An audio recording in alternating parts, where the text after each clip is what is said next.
13, capitaine, répondit Barbeau. Comme vous le savez sans doute, Eric Thorvaldsold, plus connu sous le nom d'Éric le Rouge ou Roderick, a été banni d'Islande après avoir commis un meurtre. Lui et les siens naviguent vers l'ouest et découvrent le Groenland. Ses fils, Leif et Thorvald Eriksson, sont les premiers Européens à débarquer en Amérique pour y fonder des colonies.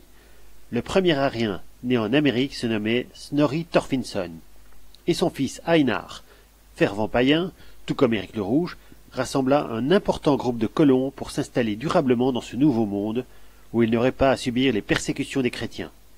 Cependant la vie dans ces colonies n'était pas facile, car ces territoires étaient habités par des Skrælings, qui leur menaient la vie dure.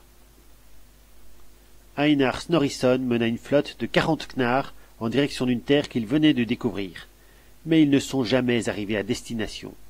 Ils ont disparu sans laisser de traces au large du Svalbard. Eh bien, ils ont simplement coulé. Non, capitaine, répliqua Barbeau. Ils n'ont pas coulé. Ils ont découvert un passage vers Lagartha. Oh, vous ignorez certainement ce dont il s'agit, bien sûr. Sachez donc qu'il y a de vastes zones aérées à l'intérieur de la Terre. Les plus proches de la surface sont explorées par des spéléologues et ne sont pas habitables. Mais il existe des zones plus profondes qui ont été colonisées dans un lointain passé, et certaines strates ont vu éclore des civilisations bien plus avancées que les nôtres, bien que leur connaissance soit d'une autre nature. Oh, mais je ne vais pas encore vous ennuyer avec des histoires de magie ou de géants des glaces. Je me contenterai de vous dire que ces civilisations ont été créées par les premiers Ariens, et l'aide de ces peuples frères nous permettra de gagner la guerre. Et soudain, le capitaine saisit Gutermann à la gorge sans que ce dernier n'ait la possibilité de se défendre. « Monsieur Gutermann, murmura Hammersmith à l'oreille du soldat, savez-vous ce qui se passerait si vous tombiez à l'eau juste maintenant? Le temps d'arrêter le sous-marin pour vous retrouver, nous aurions parcouru un bon kilomètre. Vous auriez largement le temps de faire une hydrocution et de vous noyer avant qu'on ne vous retrouve. À supposer qu'on vous retrouve. Vous êtes dingue, capitaine. Vous devriez... Je suis quoi, monsieur Gutermann, reprit le capitaine en affermissant sa prise. Je devrais faire quoi, à votre avis? Vous êtes un voleur doublé d'une petite crapule, et vous n'auriez jamais dû chasser le petit Hans du dortoir. Ce n'est pas moi, capitaine. Enfin, pas tout seul. On était tous d'accord pour qu'il s'en aille. Il se mettait à crier pendant son sommeil, et c'était insupportable. Et qu'est-ce qu'il criait? C'était pas très clair. Vous avez intérêt à éclaircir ça très vite. C'étaient des hurlements de terreur. Il disait qu'il était maudit jusqu'à la fin des temps. Il était question d'une femme à la robe écarlate, de sang, de diamants. Des millions de marques en diamants. Ça devient intéressant. Il a cité 1 million, ou bien c'est un chiffre de votre cru? Il n'a pas cité de chiffre, capitaine, c'est juste une estimation. Même un tout petit diamant vaut des milliers de marques, et dans son cauchemar, il parlait d'une robe recouverte de diamants. Il devait forcément y en avoir beaucoup, une fortune. C'est sacrément intéressant. Un gamin fait un cauchemar particulièrement sanglant, et la première chose qui vous vient à l'esprit, c'est d'estimer la valeur de sa robe. Mais, avec vos antécédents, ça ne devrait pas m'étonner. C'est bon, Gutermann. Vous avez gagné le droit de rester en vie quelques jours de plus. Mais je vous tiens à l'œil. Le sorcier étendit les bras, comme s'il voulait commander aux éléments.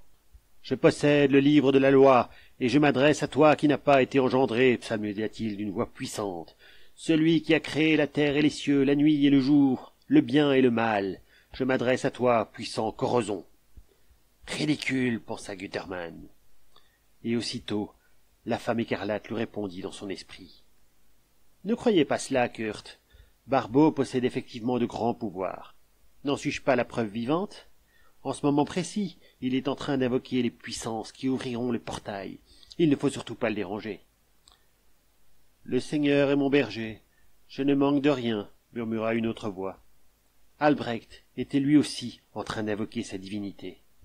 « Je renie le guerrier juif qui a assassiné le noble Goliath, » continua Barbeau, en crachant dans l'eau qui lui arrivait maintenant au niveau des cuisses. « Je renie le prophète juif qui a séparé les eaux. Je renie le sauveur juif qui est mort sur la croix. » Le sorcier cracha encore, à chaque reniement. Gutermann ne put s'empêcher de penser que ces reniements tombaient plutôt mal. Un prophète, même juif, qui serait capable de séparer les eaux, serait des plus appréciables dans leur situation. Il me mène vers les eaux tranquilles et me fait revivre, poursuivit Frédéric. Tue-le, Hans, ordonna la femme écarlate. Je ne peux pas l'approcher. Ah, je ne peux pas, balbutia le matelot. Kurt, tue-le, toi. Tu es un couteau. Si je traverse les ravins de la mort, s'amusa Frédéric, je ne crains aucun mal, car tu es avec moi, ton bâton me guide et me rassure. Kurt, fit la dame écarlate d'une voix mielleuse, savez-vous qu'Evangelisto ne tarit pas d'éloges à votre égard? Après tout, c'est grâce à vous que j'ai été réveillé. Vous croyez avoir tout perdu, mais au contraire, vous pouvez tout gagner. Tout ce que vous avez à faire, c'est de tuer ce prêtre. Gutermann dégaina son couteau et se dirigea vers le pasteur, d'un pas lent et mesuré. C'est alors qu'il remarqua sa main droite, crispée sur la poche de sa veste. Elle serrait fortement à la crosse d'un pistolet. « Alors c'est toi qui l'avais, murmura-t-il à Frédéric. « Donne-le-moi. On tue le sorcier et qu'on en finisse. »« Tu prépares la table pour moi devant mes ennemis, répondrait Frédéric en faisant non de la tête.